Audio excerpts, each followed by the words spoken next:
Iniciaremos hablando sobre la modernización capitalista y las reformas sociales, las cuales inician en 1949 con el gobierno de Juan Manuel Gálvez. En Honduras, el desarrollo capitalista había dependido tradicional y principalmente de la iniciativa extranjera, pero bajo la administración de Gálvez comenzó a aparecer una pequeña burguesía nacional vinculada a la diversificación agrícola y el crecimiento urbano. La diversificación agrícola redujo la importancia relativa de los plátanos, cuya aportación a las exportaciones descendió finalmente hasta quedar por bajo del 50% en 1954.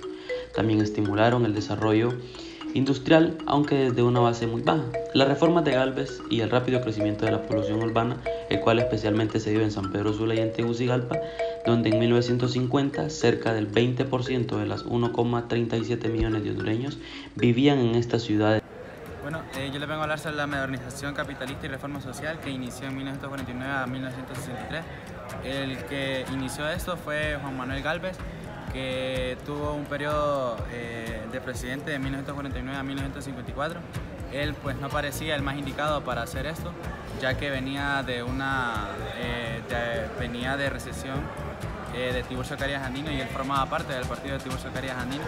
Él echó los... En abril de 1954, la noticia de que los trabajadores estaban formando una huelga fue recibida de una manera hostil y no disimulada por parte de la administración Gálvez.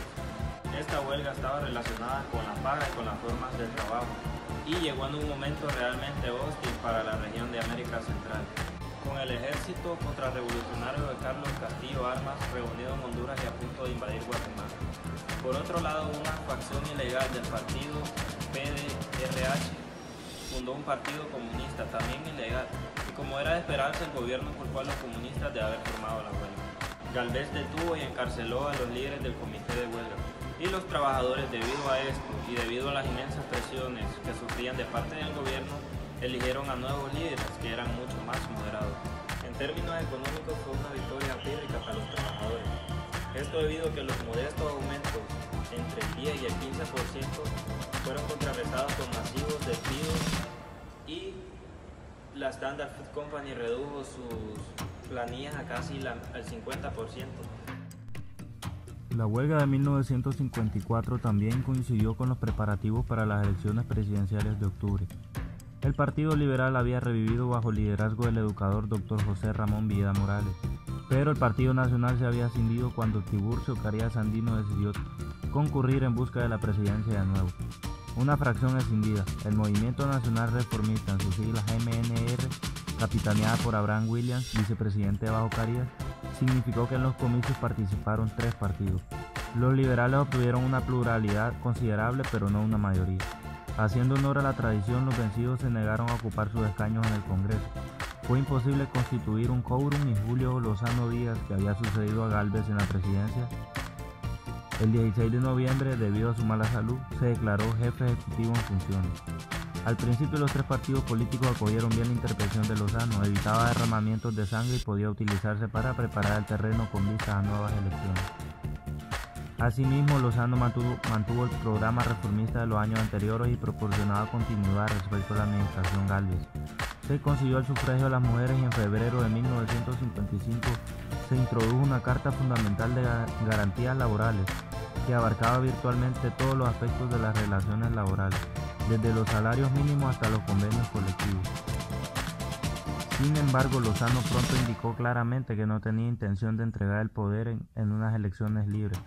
Organizó su propio partido, el Partido Unión Nacional, o PUM, exilió a Villeda Morales y convocó a elecciones para una asamblea constituyente en octubre de 1956, que el PUM afirmó haber ganado con casi el 90% del voto. Los otros 3 partidos políticos unieron sus fuerzas para protestar contra la dictadura de Lozano, pero no pudieron impedirlo. Las Fuerzas Armadas, en cambio, tenían tanto los medios como el motivo para intervenir. La profesionalización de los militares iniciada bajo Carías se había acelerado durante la administración Gálvez. Las administraciones norteamericanas habían acelerado y habían aportado fondos abundantes para preparar y equipar el ejército. Las reformas sociales que empezaron a efectuarse desde la huelga de la industria platanera en 1954 fueron ampliadas de diversas maneras por la administración Villeda. El Código de Trabajo de 1957 incluía y ampliaba la Carta de Trabajo de 1955 y después de 2 intentos fallidos en 1962 se promulgó una ley de seguridad social. El mandato presidencial de Villeda Morales duró 6 años, de 1957 a 1963, y en su transcurso se llevó a cabo una importante extensión del programa de reformas que prendieron sus predecesores. Sus seguidores más entusiásticos afirmaban que Villeda Morales había introducido la democracia social en Honduras y echando el cimiento de una auténtica democracia política. Las elecciones para la Asamblea Constituyente celebradas en septiembre de 1957 dieron una victoria abrumadora a los liberales. Villeda asumió la presidencia al finalizar el año mediante elecciones indirectas, 3 años después de que se le escapara por poco la victoria en unas elecciones directas.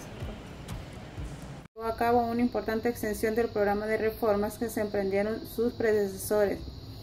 Sus seguidores más entusiásticos afirmaban que Villeda Morales había introducido la democracia social en Honduras y echado los cimientos de una auténtica democracia política. Sin embargo, el villedismo nunca superó del todo el personalismo que había atormentado la política hondureña desde la independencia, y al presidente le preocupaba más la amenaza que la Cuba de Castro suponía para la seguridad del hemisferio que la del despotismo reaccionario de las repúblicas vecinas significaba para la libertad política. El Partido Liberal seguía siendo una amalgama poco compacta de facciones rivales, cuyo carácter era determinado principalmente por el hombre que ostentaba el mando. Así el villedismo no pudo sobrevivir a Villeda Morales y el partido tuvo que esperar cerca de 20 años antes de que apareciese un nuevo presidente liberal con la autoridad necesaria para imprimir su propia personalidad en la máquina del partido. Las reformas sociales que empezaron a efectuarse después de la huelga de la industria bananera en 1954 fueron ampliadas de diversas maneras por la administración Villeda. El Código del Trabajo de 1957 incluía y ampliaba la Carta del Trabajo de 1955, y después de 2 intentos fallidos en 1962 se promulgó la Ley de Seguridad Social. Al principio la ley amparaba únicamente a los trabajadores del Distrito Central, pero se había establecido el principio de la seguridad social y de la proporción de la población activa que se beneficiaba del aumento. Ininterrumpidamente de los 2 decenios siguientes, casi todas las disputas laborales se resolvían mediante los procedimientos de conciliación que se indicaba en el Código.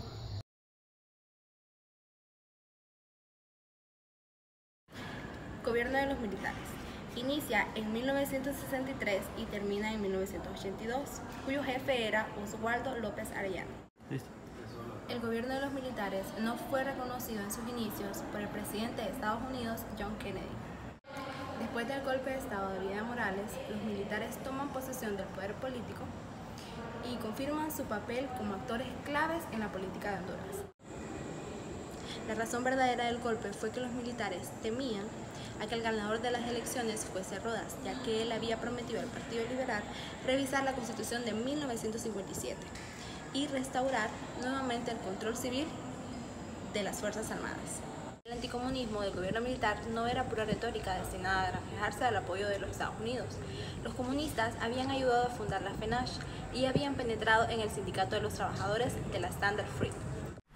Los industriales, cuyo baluarte principal era San Pedro Sula, parecían discriminar la forma en que el mercado común centroamericano discriminaba a Honduras. Aunque muchas de las exportaciones hondureñas al resto de Centroamérica habían aumentado desde su formación, el incremento había sido muy lento comparado con el incremento de los demás miembros del mercado común centroamericano a Honduras. Debido a esto, la balanza comercial de Honduras con el resto de Centroamérica era negativa desde comienzos del decenio y a partir de entonces aumentando todos los años. Por otra parte, muchas de las exportaciones agrícolas al mercado común centroamericano eran agrícolas que se vendían a precios no muy diferentes a los vigentes en el mercado común al mercado internacional, mientras que las importaciones que llegaban del mercado común centroamericano a Honduras consistían en bienes industriales, cuyo precio reflejaba el alto arancel externo común que imponían todos sus miembros.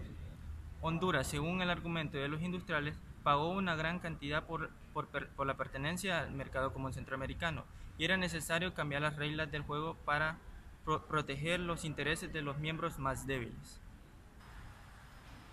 Vinculado estrechamente a los tradicionales intereses agrícolas, que al comienzo del régimen de López prestó escasa atención a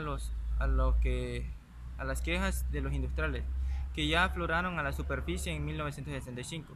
El déficit comercial con el mercado común centroamericano debía pagarse en dólares, pero el auge de las exportaciones agrícolas en la primera mitad del decenio de 1960 proporcionó divisas extranjeras en abundancia.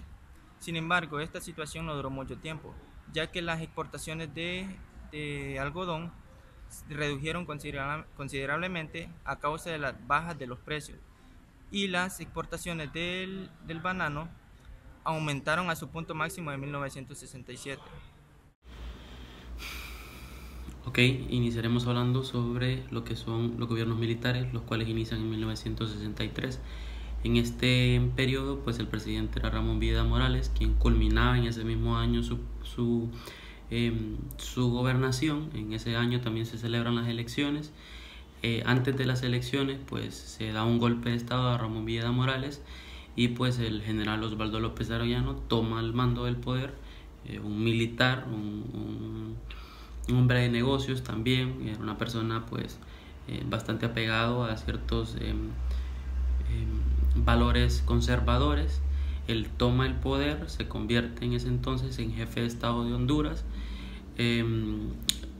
Las razones, por decirlo así, de este golpe de Estado se dan principalmente pues porque el principal o el candidato que más oportunidades de ganar la presidencia tenía, que así era visto, era en ese entonces el doctor Modesto Rodas Alvarado, quien pues era el Partido Nacional y quien por cierto era opositor, algo bueno, no extraño entre los partidos políticos. Ramón Villeda Morales y Modesto Rodas Alvarado pues no tenían una buena relación y es posible o se cree de que pudo haber sido consensuado el golpe entre los militares y Ramón Villeda Morales para evitar que Modesto Rodas Alvarado pues llegara a la presidencia. El golpe de Estado se da también por cuestiones de que se pensaba de que Modesto Rodas Alvarado tenía una ideología comunista o que pensaba o seguía este tipo de ideologías y pues eso también apoya de cierta manera el golpe. Estados Unidos pues apoya también el golpe al darse cuenta de que posiblemente se iba a implantar el comunismo en Honduras. No le convenía puesto que es su centro de robos en todo caso. Entonces pues se acepta o es aprobado por parte de la gobernación norteamericana el golpe de Estado a Ramón Villeda Morales en 1963. En 1965 se realizan elecciones un poco manipuladas, podemos decirlo. Se celebran elecciones para una Asamblea Nacional Constituyente. Entre los representantes estaban los del Partido Nacional y del Partido Liberal, como siempre. Se implanta la asamblea, queda como presidente Osvaldo López Arellano. El opositor prácticamente, si lo podemos decir así, en esta época de los gobiernos militares, pues era el COEP, el Consejo Hondureño de la empresa privada. Plantean hasta, en ese año, 1965, plantean hasta huelgas y todo esto. El gobierno los intimida diciendo que bueno, los empresarios árabes pues van a ser deportados. Esto genera pues un conjunto de contradicciones entre empresarios, los de la Cámara de Comercio y Industrial de Cortés y pues por parte de las amenazas del gobierno. Vamos a hablar también de algo muy importante como fue la guerra de 1969 entre Honduras y El Salvador. El 14 de julio de 1969 los salvadoreños invaden Honduras y se da una guerra, pues una guerra de 100 días. Esto dura 100 días porque hubo una intervención por parte de la OEA, la Organización de Estados Americanos.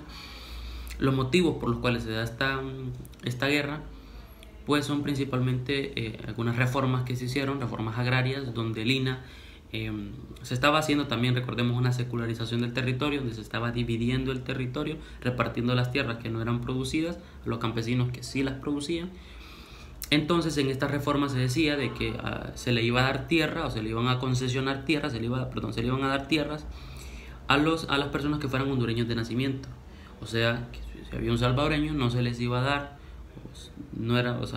legalmente no se les iba a dar, y las personas que no tuvieran escrituras de esas tierras pues iban a ser exiliados, iban a ser deportados, por usar el término, hacia su país, y pues porque no podían estar invadiendo estos terrenos. También recordemos que se logra llegar a un acuerdo entre los países para no seguirse afectando. Entonces la guerra pues culmina en lo que les digo, la guerra para, gracias a Dios no hubo la cantidad de muertos que impactara a ambos países, pero sí fue un acontecimiento bastante importante en lo que es ya la historia contemporánea de Honduras. El 13 de febrero de 1970, el Consejo Hondureño de la empresa privada se reúne con el presidente López Arellano para llegar a un acuerdo y lograr que se vuelva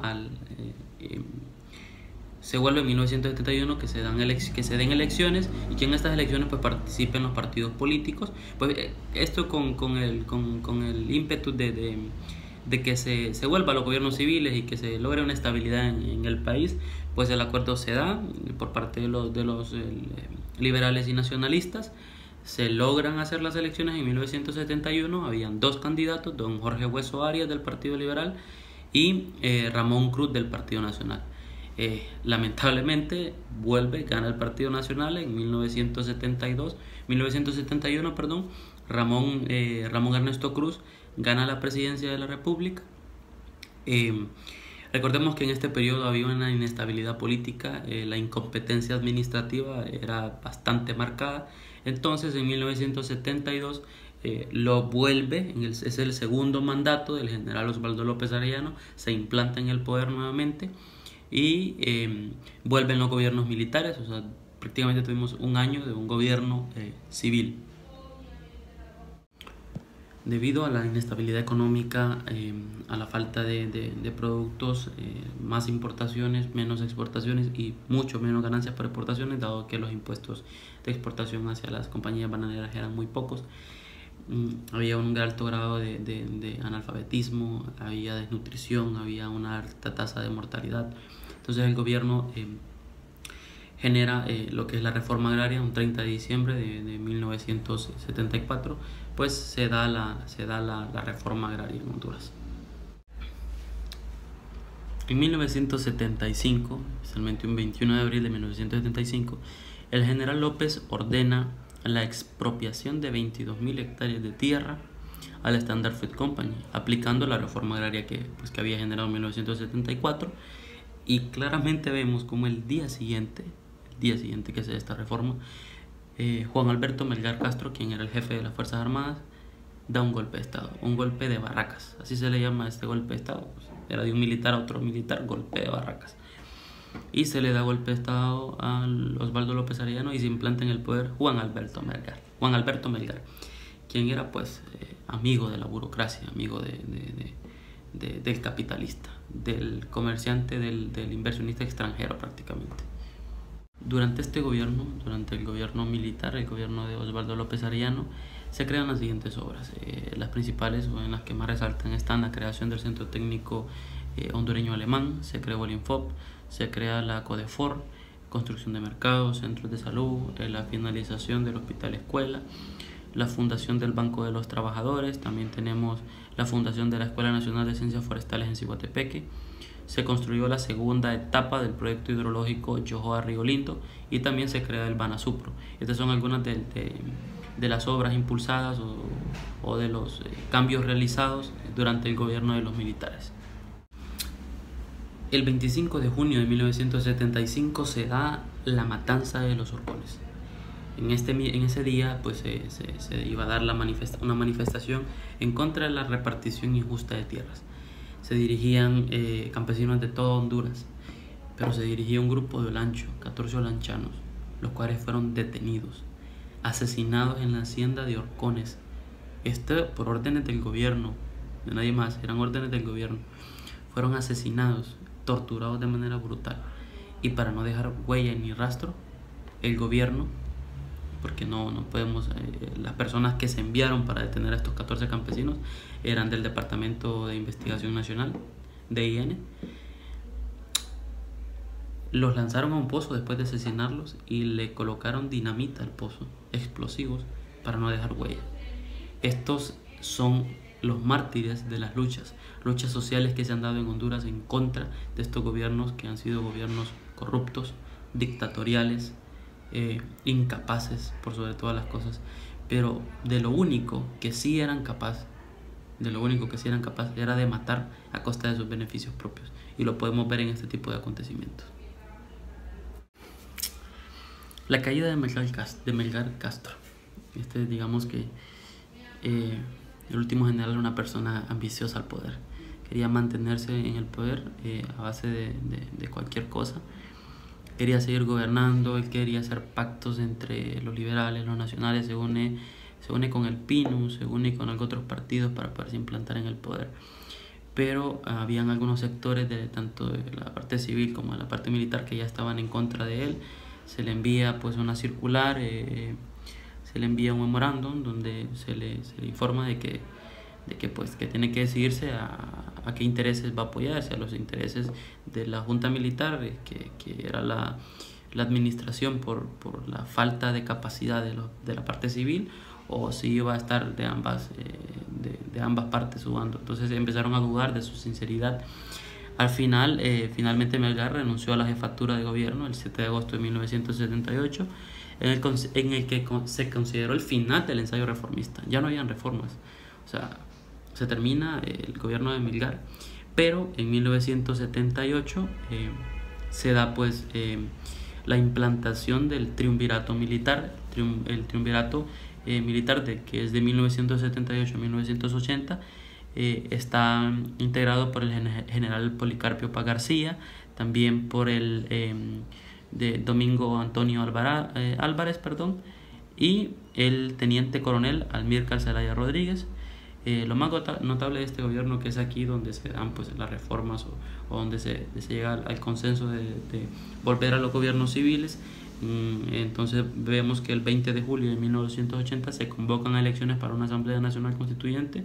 Esta asamblea siempre beneficiando a los dos partidos, al bipartidismo que ha existido por décadas en Honduras, beneficiando a ambos, un poco más al Partido Nacional, y pues se da la asamblea, y es aquí donde termina, en 1980 particularmente, los gobiernos militares en Honduras. Luego de la caída de Melgar Castro, de la renuncia de Melgar Castro por parte de la presión de esas partes que ya no estaban a favor de su mandato, pues se implanta un triunvirato militar en 1978 a 1980, duran 2 años. El triunvirato estaba pues integrado por Policarpio Paz García, por coronel Domínguez Álvarez, el coronel Almílcar Zelaya, quienes son los tres que conforman este triunvirato. Este triunvirato pues apoya algunas reformas, se logra implantar, se logra llegar a un consenso, a un acuerdo, y pues el 20 de abril de 1980 se convoca a unas elecciones para la Asamblea Nacional Constituyente, pues donde se va a implantar un nuevo gobierno. En 1980 la recién electa Asamblea Nacional Constituyente, con predominio liberal, renuncia el 25 de julio, reunida el 25 de julio esta asamblea, pues elige como presidente a Policarpio Paz García. Entonces tenemos nuevamente otro gobierno militar llevando el mandato en el país.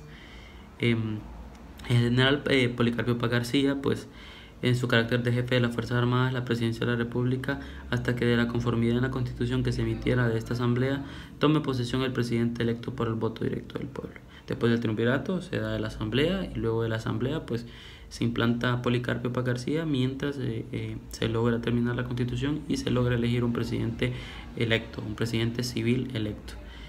La Asamblea Nacional Constituyente promulgó el 20 de abril de 1981 la ley electoral y organizaciones políticas. El Partido Liberal salió triunfante con 636.000 votos y 44 diputados. El Partido Nacional pues con 491 votos. El gobierno provisional concluía en asumir la presidencia constitucional.